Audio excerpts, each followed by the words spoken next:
Bitcoin is more of a redemption machine than it is an asset. And let me explain. So basically, when people think of what the word redemption means, they typically think of and confuse it with revenge or vengeance. The actual definition of redemption is the act of redeeming something. And in most cases, you're typically redeeming something of no current value for something of current value. But the thing that has current value that you start with has perceived value. And what you redeem that for has actualized value. The best one-to-one example that I can think of that is a lottery ticket. You buy a lottery ticket, you scratch it off, let's say you won $1 million. Well, taxes, that's like 400,000. But anyways, you won $1 million on a lottery ticket. Congratulations. Your ticket that you have is worthless. The ticket itself is worthless unless it is redeemed for the $1 million.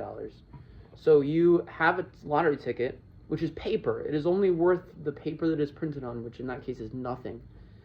And it has the unactualized value of $1 million. And to redeem it, you go and you exchange it for dollars. You exchange it for $1 million. What if I told you that fiat currency works in a similar way? But in terms of dollars, we think of actualized value. When you hold $1 in your hand, you don't think of it as worthless as the piece of paper that's printed on. You don't think of it as something that is constantly going down in value because the Fed prints more of it. You think of it as, I can redeem this. I could redeem this dollar for an Arizona iced tea. I don't know what even costs $1 anymore because of how bad inflation has gotten.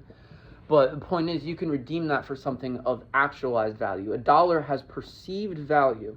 It is inherently valueless, but it has perceived value because you can redeem it for something of actualized value, like an Arizona iced tea. An iced tea is cool, it's refreshing, it gets it done. Whereas a dollar is a piece of paper, and you can't really do much with that unless you actualize it or you redeem it.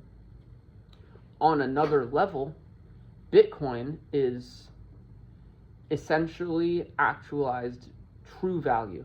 Bitcoin is true value.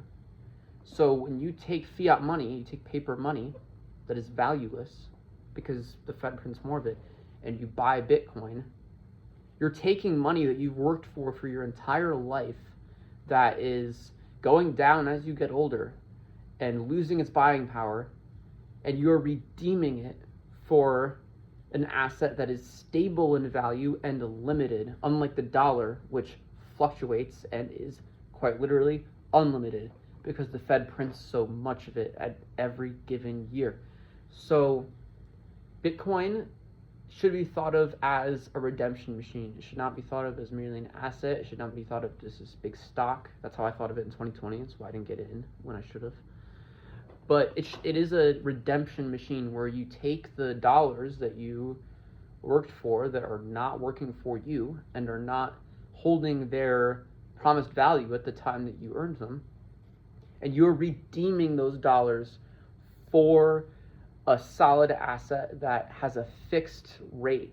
It has a fixed level. There's only 21 million Bitcoin. There will never be another one. So I would implore anybody watching this video, if you're hesitant about Bitcoin, if you're thinking of just starting investing in it, and you're afraid it's going to crash or you're afraid you're going to lose money, think of it as a redemption machine. Think of all your dollars as lottery tickets, where you have the chance, you have the opportunity to redeem them for real value, but you aren't because you're scared because you've grown up in the same system all your life and you can't imagine another one.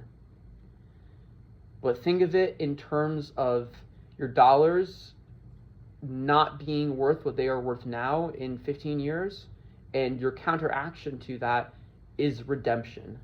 And not to get revenge on anybody, not to get revenge on the system, but in a way you would be by redeeming those dollars, which is an inflated asset that is only going down in value, redeeming that for a fixed asset like Bitcoin, which only goes up when you price it in dollars.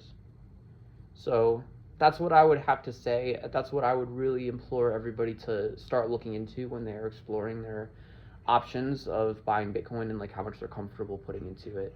It's really a long-term redemption machine. You are swapping what has not worked for you and has not worked for anybody for something that is truly strong and is truly not going away and is fixed value and decentralized from governments. So with that being said, buy Bitcoin, don't buy Bitcoin. The choice is completely yours, but I believe that framing it in the way that I had just described will make you much more educated about your decision on whether to go through and what to do in response to this, because a lot of people, they're overwhelmed and they don't know even what Bitcoin is. They don't know why it's important. I knew what cryptocurrency was. In 2020 I was very familiar with it, but I did not understand the wide scale and the long-term application of it. I did not at that time foresee these governments and these hedge funds buying into Bitcoin as much as they are now. It was not something that I had actualized, in 2020, or something I even thought of. So now that I'm much more educated, I understand this transfer of, well, quote unquote wealth, because dollars are not wealth. This redemption, you're redeeming these pieces of paper that are worthless for something that has true value. And I would encourage everybody to at least do that for a little bit of their fiat currency, or at the very least use their fiat currency to buy assets such as Pokemon cards, shoes, real estate. I think that's a happy medium, but fiat currency, we all know that is just going down.